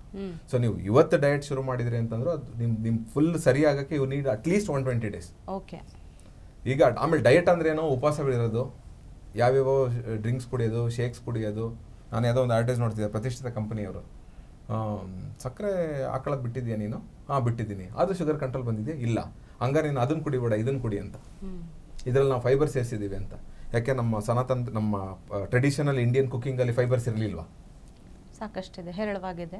ಅಂದ್ರೆ ಇವರು ತಿನ್ನೋದನ್ನ ಬಿಡಿಸ್ಬಿಟ್ಟು ಡಯಟ್ ಅಂತ ಹೇಳಿ ಇನ್ನೊಂದೇನೋ ಕಸ ಕುಡ್ಸೋದು, which is again a man made thing, again an antibiotic abiotic component ದೇಹದೊಳಗಡೆ ತುಂಬಿಸಿ ನೀವು ಇದನ್ನ ಕುಡಿದ್ರೆ ಸರಿ ಆಗ್ತೀರಾ ಅಂತ ಭ್ರಮೆ ಹುಟ್ಟಿಸೋದಿದೆ ಅಲ್ಲ, ಇದು ಅಕ್ಷಮ್ಯ. So food is what we are suppose to take care properly. So ಈಗ ಫೈನಲಿ ಅಂದ್ರೆ ನಾವು ಹೇಳಬೇಕು ಅಂದ್ರೆ ನೀವು ಕಳೆದ ಸಂಚಿಕೆಗಳಲ್ಲಿ ಹುರುಳಿ ಕಾಳು ಆಗಿರ್ಬೋದು, ಆಳ್ವಿ ಕಾಳು ಆಗಿರ್ಬೋದು, ಇದ್ರ ಮಹತ್ವದ ಬಗ್ಗೆ ತಿಳಿಸ್ಕೊಟ್ಟಿದ್ರಿ. ಸೊ ಡಯಾಬಿಟಿಸ್ಗೆ ಯಾವ ಕಾಳು ಅಂದ್ರೆ ತುಂಬಾ ಸಹಕಾರಿ ಆಗಿರುತ್ತೆ? ಅದೇ ಈಗ ನಾವ್ ಹೇಳ್ತಲ್ಲ 3 ಜನಕ್ಕೂ ಇದು ಆಲ್ಫಾ ಬೀಟಾ ಗಾಮಾ ಅಂದ್ರೆ ವಾತ ಪಿತ್ತ ಕಫ 3 ಕ್ಯಾಟಗರಿ ಜನರಿಗೆ ಬೇರೆ ಬೇರೆದು. ಬಟ್ ಇದನ್ನ ಶುರು ಮಾಡ್ಬೋದಾ? ಡೆಫಿನೆಟ್ ಶುರು ಮಾಡ್ಬೋದು, ಪ್ರೊವೈಡೆಡ್ ನಾವು ಲಾಸ್ಟ್ ಟೈಮ್ ಹೇಳಿದ್ವಿ ನೀವು ಕಾಫಿ ಟೀ ಕುಡಿಯೋದು ನಿಲ್ಸಿ, you replace it with this. So ನಿಮ್ಗೆ ಅಲ್ಲಿ ಕಾಫಿ ಟೀ ಕುಡಿಯೋದ್ರಿಂದ 2 ಥಿಂಗ್ಸ್ ಕಡಿಮೆ ಆಗುತ್ತೆ. ಒಂದು, you are not putting any tannins, thylakoids, chemicals, ಯಾವುದು ಕೆಫಿನ್ ಆಗಲಿ ಥೆಲಕಾಯ್ಡ್ಸ್ ಆಗಲಿ ಟ್ಯಾನಿನ್ಸ್ಗಳಾಗಲಿ ದೇಹದೊಳಗಡೆ ಸೇರಿಸ್ತಿಲ್ಲ. ಸೊ ಅಲ್ಲಿ ನಿಮಗೆ ಇನ್ಸುಲಿನ್ದು ಇರಿಟೇಷನ್ ಒಂದು ಸ್ವಲ್ಪ ಕಡಿಮೆ ಆಗುತ್ತೆ. ಎರಡನೇದು ಬಂದು ಸಕ್ಕರೆ ಸೇರಿಸ್ತಿಲ್ಲ ನೀವು. ಕೆಲವರು ಇದರಲ್ಲಿ ಒಂದು ಸ್ವಲ್ಪ ಬುದ್ಧಿವಂತರಿರ್ತಾರೆ, ನಾವು ಶುಗರ್ ಫ್ರೀ ತಗೋತೀವಿ. ಶುಗರ್ ಫ್ರೀಸ್ ಆಗೇನೆ ಬಯೋಟಿಕ್ ಕಾಂಪೊನೆಂಟ್, ಅದೇನು ಮ್ಯಾನ್ ಮೇಡ್ ಕಾಂಪೊನೆಂಟ್. ಅದು ನಿಮ್ಗೆ ಅದೇನು ಬಯೋಟಿಕಲ್ ಎಲ್ಲೂ ಸಿಗಲ್ಲ ನಿಮಗೆ ಶುಗರ್ ಫ್ರೀ ಅಂತ. ಶುಗರ್ ಫ್ರೀ ಅಂತ ಇದೆ, ಮಧುನಾಶಿನಿ ಅಂತ ಇದೆ, ಸ್ಟೀವಿಯಾ ಅಂತ ಇದೆ, ಸಿಹಿ ತುಳಸಿ ಅಂತ ಕರಿತೀವಿ. ಎಷ್ಟು ಜನದ ಮನೇಲಿ ಸಿಹಿ ತುಳಸಿ ಗಿಡ ಇದಾವೆ? ತುಳಸಿ ಗಿಡನೇ ಇಲ್ಲ, ಸಿಹಿ ತುಳಸಿಯಲ್ಲಿ ಇಟ್ಕೊತಾರೆ. ಸೊ ಈ ಕ್ಯಾಲರಿ ಕೌಂಟ್ದು ಅವ್ರಿಗೆ ಸ್ವಲ್ಪ ಗಮನ ಇರಬೇಕು. ನಾನು ಎಷ್ಟು ಊಟ ಮಾಡ್ತಾ ಇದ್ದೀನಿ, ಎಷ್ಟು ಖಾಲಿ ಮಾಡ್ತಿದ್ದೀನಿ. ಜನರ ಪ್ರಕಾರ ಹೆಂಗೆ ಒಂದು ಮಿತ್ ಏನು ಕ್ರಿಯೇಟ್ ಆಗಿದೆ ಅಂದರೆ, ನಾನು ಇವತ್ತು ಊಟ ಮಾಡಿರೋದೆಲ್ಲ ಬೆಳಿಗ್ಗೆ ತಕ್ಷಣ ವಾಶ್ರೂಮ್ಗೆ ಹೋದ್ರೆ ನನಗೆ ಜೀರ್ಣ ಆಗಿದೆ ಅಂತ ಅರ್ಥ. ನೋ, ನೀವು ತಿಂದು ಜೀರ್ಣ ಆಗಿ ಉಳಿದಿರೋ ಕಸ ಹೊರಗೆ ಬರಬೇಕು. ನೀವು ತಿಂದಿರೋದಷ್ಟು ಹಂಗೆ ಶೆಡ್ ಮಾಡ್ತಿದ್ದೀರಾ ಅಂತಂದರೆ you might be suffering from leaky gut, Crohn's disease ಅಥವಾ ಗ್ಯಾಸ್ಟ್ರೋಇಂಟೆಸ್ಟೈನ್ ಟ್ರ್ಯಾಕಲ್ಲಿ ಯಾವುದೋ ಪ್ರಾಬ್ಲಮ್ ಇರ್ಬೋದು. ನೀನು ತಿಂದಿರೋದು ಮೈಗೆ ಅಂಟ್ತಾನೆ ಇಲ್ದಂಗೆ ಇರ್ಬೋದು. ನೀವು ವಾಶ್ರೂಮ್ಗೆ ಹೋಗ್ಬಿಟ್ರೆ ನಾನು ಜೀರ್ಣ ಆಗ್ತಿದೆ ಅನ್ನೋದು ಭ್ರಮೆ. ಸೊ ನಿಮಗೆ ಪ್ಯಾರಾಮೀಟರ್ಸ್ಗಳಿದೆ, ಬ್ಲಡ್ ವರ್ಕ್ ಅಂತ ಕರಿತೀವಿ ನಾವು ಮೆಡಿಕಲ್ ಸೈನ್ಸಲ್ಲಿ. ಬ್ಲಡ್ ವರ್ಕ್ ಅಂದ್ರೆ ಒನ್ಸ್ ಇನ್ ಎ ಇಯರ್ ನೀವು ನಿಮ್ಮ HbA1c ಲೆವೆಲ್, ಕೊಲೆಸ್ಟ್ರಾಲ್ ಲೆವೆಲ್ಸ್ನ ಚೆಕ್ ಮಾಡ್ಕೊಂಡ್ರೆ ಆ್ಯಂಡ್ ಹೌ ಯು ಫೀಲ್. ಹಳೆ ಕಾಲದಲ್ಲೆಲ್ಲ ಏನಾಗ್ತಿತ್ತು, ವರ್ಷಕ್ಕೊಮ್ಮೆ ಊರಬ್ಬ ಅಂತ. ಉದಾಹರಣೆಗೆ ಈಗ ಕಡೂರು ಅಂತ ಒಂದು ಊರಿದೆ ರಾಣೆಬೆನ್ನೂರು ರಟಳಿ ತಾಲೂಕಲ್ಲಿ. ಸೊ ನಿಮಗೆ ಅಲ್ಲಿ ಹೆಂಗೆ ಅಂದರೆ ಪ್ರತಿ 3ನೇ ಶ್ರಾವಣ ಶನಿವಾರ ಗುಡ್ಡದ ಮಲ್ಲಪ್ಪ ಅಂತ ದೇವ್ರಿದೆ. ಸೊ ಎಲ್ಲರೂ ಆ ಊರಿನ ಜನ ಆ ಗುಡ್ಡನ ಹತ್ತಿ ಇಳಿಬೇಕು. ಗುಡ್ಡ ಹತ್ತಿ ಹೋಗಿ ದೇವಸ್ಥಾನ ಬೇಡ. ಸೊ ನೀವು ಒಂದ್ಸರಿ ನೀವು ಗುಡ್ಡ ಹತ್ತಿದ್ರಿ, ನಿಮ್ಗೆ ಎನರ್ಜಿ ಇತ್ತು, ಕ್ಲೀನ್ ಮಾಡಿದ್ರಿ, ದೇವ್ರಿಗೆ ಪೂಜೆ ಮಾಡಿದ್ರಿ, ಊಟ ಮಾಡಿದ್ರಿ, ಕಟ್ಕೊಂಡು ಹೋಗಿರ್ಬೇಕು. So you carry your own food, luggage ತಗೊಂಡ್ರಿ, ಮಾಡಿದ್ರಿ, ಅಲ್ಲಿಂದ ವಾಪಸ್ ಬಂದ್ರಿ. ನಾಳೆ ಬೆಳಿಗ್ಗೆ ನೀವು ಕರೆಕ್ಟ್ ಟೈಮಿಗೆ ಎದ್ರಿ ಮಾಮೂಲಿ ಅಂತಂದ್ರೆ ನಿಮ್ ಬಾಡಿ ಟಯರ್ಡ್ ಆಗಿಲ್ಲ, ಕೈಕಾಲು ನೋವು ಬಂದಿಲ್ಲ, ಸೋರ್ನೆಸ್ ಬಂದಿಲ್ಲ, ಮಸಲ್ಸ್ ಅಂದ್ರೆ ನಿಮ್ ಲಿವರ್ ಅಷ್ಟು ಸಾಮರ್ಥ್ಯ ಇದೆ ಅಂತ ಹೆಲ್ದಿ ಅಂತ. ಈಗ ಇಲ್ಲವೇ ಇಲ್ಲಲ್ಲ. We try to make roads, ಎಲ್ಲ ಕಡೆ ರೋಡ್ ಮಾಡ್ಕೊಂಡು ದೇವಸ್ಥಾನದ ಬಾಗಿಲ ತನಕ ನಮಗೆ ಗಾಡಿ, ಬೈಕ್, ಕಾರ್ ಹೋಗೋ ತರ ಮಾಡ್ಕೊಂಡಿದೀವಿ.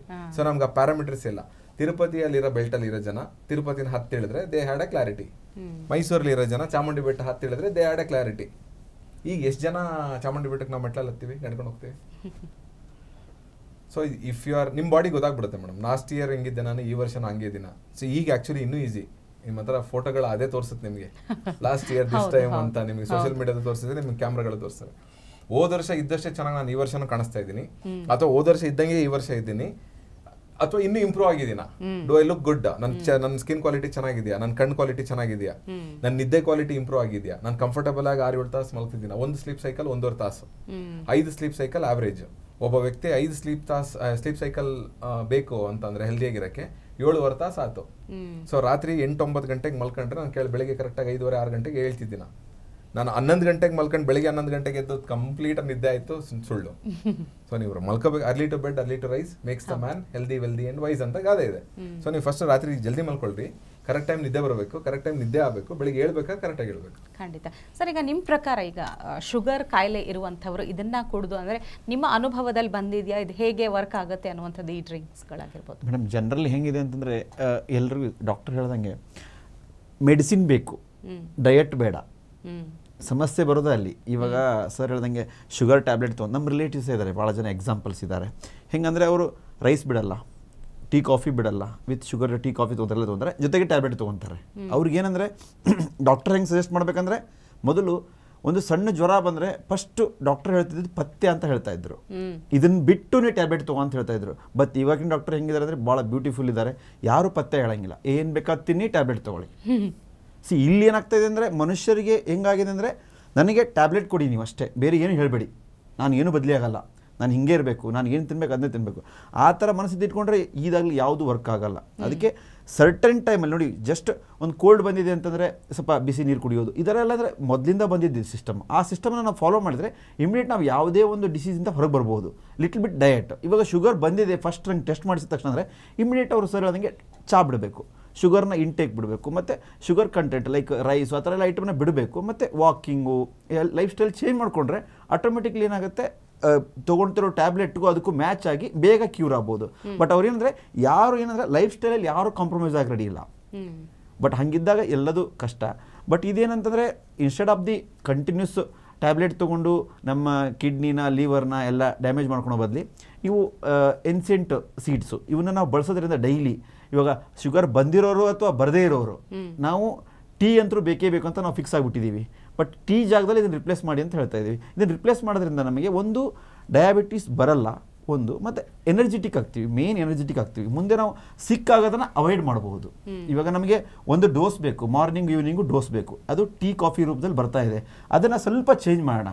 ನೀವು ವೀಕ್ಲಿ 1-2 ಈ ಡೋಸನ್ನು ಆ್ಯಡ್ ಮಾಡಿ, ಅದನ್ನು ಕಡಿಮೆ ಮಾಡಿ, ಚೇಂಜ್ ಆಗ್ತಾ ಹೋಗುತ್ತೆ. ಬಾಡಿ ಚೇಂಜ್ ಆದಂಗೆ ನಿಮಗೆ ಅನಿಸುತ್ತೆ, ಓ ಎಸ್ ನಾನು ಫಿಟ್ ಇದ್ದೀನಿ, ನಂಗೆ ಹೆಲ್ತಿ ಇದ್ದೀನಿ. ಮೊದಲು ಹೆಂಗಂತಂದರೆ ನಾನೀಗ ನಿಮ್ಗೆ ನಂಬಂಗಿಲ್ಲ, 3 ಇಯರ್ಸಿಂದ ನಾನು ರೈಸ್ ತೊಗೊಂಡಿಲ್ಲ. ನಾನು ಒಂದು ರೀಸನಿಂದ 3 ಇಯರ್ಸಿಂದ ರೈಸ್ ಮುಟ್ಟಿಲ್ಲ.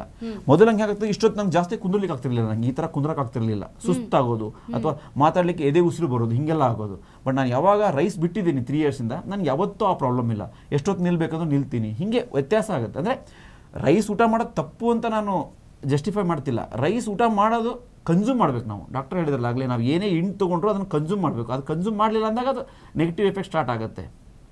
ಹಾಗೆ ಇದು ಆ ಒಂದು ನಮ್ಮ ಟೀ ಕಾಫಿ ಜಾಗದಲ್ಲಿ ಇದನ್ನು ತೊಗೊತಾ ಹೋದರೆ ಆಟೋಮೆಟಿಕ್ಲಿ ಬಾಡಿ ಎನರ್ಜೆಟಿಕ್ ಆಗುತ್ತೆ ಮತ್ತು ರೆಸಿಸ್ಟಿವ್ ಆಗುತ್ತೆ ಏನೇ ಇದ್ರು. ಮತ್ತೆಲ್ಲ ಈ ಸರ್ ಹೇಳ್ದಂಗೆ ಎಲ್ಲ ಇನ್ಪುಟ್ ಬಂದಿದ್ದು ಕನ್ಸ್ಯೂಮ್ ಆಗಿ ಸ್ಟಾರ್ಟ್ ಆಗುತ್ತೆ. ಆ ಥರ ಒಂದು ವರ್ಕ್ ಮಾಡುತ್ತೆ ಅಂತ ಹೇಳ್ಬೋದು. ಅದನ್ನೆಲ್ಲ ಇವಾಗ ಮಿನರಲ್ಸು ಪ್ರೋಟೀನ್ಸ್ ಎಲ್ಲ ಹೇಳ್ತಾರಲ್ಲ, ಅವೆಲ್ಲ ಕಂಬೈಂಡ್ ಆಗಿ ವರ್ಕ್ ಆಗಿ ಬಾಡಿ ಎನರ್ಜಿಯಾಗಿ ಜನರೇಟ್ ಮಾಡುತ್ತೆ. ಬಾಡಿ ಎನರ್ಜಿ ನಾವು ಫುಡ್ ತೊಗೊಳೋ ಉದ್ದೇಶ ಏನು, ಎನರ್ಜಿ ಜನರೇಟ್ ಆಗಬೇಕಂತೇಳಿ. ಅದು ಎನರ್ಜಿನೇ ಜನರೇಟ್ ಆಗಿಲ್ಲ ಅಂತಂದರೆ ಆ ಫುಡ್ಗೆ ಮೀನಿಂಗ್ ಇರೋಂಗಿಲ್ಲ. ಆ ಥರ ಆಗ್ತಾ ಇದೆ ಇವಾಗ. ಅದು ಅದಂಗೆ ಆಗಬಾರ್ದು ಅಂದರೆ ನಾವು ಫುಡ್ ತೊಗೊಂಡಿದ್ದನ್ನು ಕನ್ಸ್ಯೂಮ್ ಮಾಡಬೇಕು. ಕನ್ಸ್ಯೂಮ್ ಮಾಡ್ಬೇಕಂದ್ರೆ ಈ ಥರ ಎನರ್ಜೆಟಿಕ್ ಫುಡ್ಡನ್ನು, ಸಪೋರ್ಟಿವ್ ಫುಡ್ಡನ್ನು ತೊಗೋಬೇಕು ನಾವು. ಖಂಡಿತ. ಸೊ ಮಧುಮೇಹ ಅನ್ನೋದೇ ಒಂದು ಬಹಳ ದೊಡ್ಡ ವಿಸ್ತಾರವಾದಂಥ ವಿಷಯ. ಸೊ ಇದರಿಂದ ಆಗುವಂಥ ಅಂದರೆ ಬೇರೆ ಬೇರೆ ಆರ್ಗನ್ಸ್ಗಳ ಮೇಲೆ ಆಗುವಂಥ ಪರಿಣಾಮದ ಬಗ್ಗೆ ಮುಂದಿನ ಸಂಚಿಕೆಗಳಲ್ಲಿ ಖಂಡಿತ ಮಾತಾಡೋಣ. Thank you so much. ವೀಕ್ಷಕರೇ, ಮಧುಮೇಹ ಅನ್ನೋದು ಬಹಳ ದೊಡ್ಡ ವಿಷಯ. ಹೀಗಾಗಿ ಮುಂದಿನ ಸಂಚಿಕೆಗಳಲ್ಲಿ ನಾವು ಮಧುಮೇಹದಿಂದ ಆಗುವಂಥ ಪರಿಣಾಮಗಳೇನು, ಬೇರೆ ಬೇರೆ ಆರ್ಗನ್ಸ್ಗಳ ಮೇಲೆ ಯಾವ ರೀತಿ ಎಫೆಕ್ಟ್ ಆಗುತ್ತೆ ಅನ್ನೋದ್ರ ಬಗ್ಗೆ ಮಾತಾಡೋಣ. ಮುಂದಿನ ಸಂಚಿಕೆಯಲ್ಲಿ ಮತ್ತೆ ಸಿಗೋಣ. ನಮಸ್ಕಾರ. ಟಿವಿ ವಿಕ್ರಮ, ದೇಶ ನಿಮ್ಮ ಕೈಯಲ್ಲಿ. ಈ ಕಾರ್ಯಕ್ರಮ ನಿಮಗೆ ಇಷ್ಟ ಆಗಿದ್ದಲ್ಲಿ ಲೈಕ್, ಶೇರ್ ಹಾಗೂ ಕಮೆಂಟ್ ಮಾಡಿ. ಟಿವಿ ವಿಕ್ರಮದ ಕಾರ್ಯಕ್ರಮಗಳನ್ನು ನಿರಂತರವಾಗಿ ವೀಕ್ಷಿಸಲು ಸಬ್ಸ್ಕ್ರೈಬ್ ಮಾಡಿ, ಬೆಲ್ ಐಕನ್ ಒತ್ತಿ.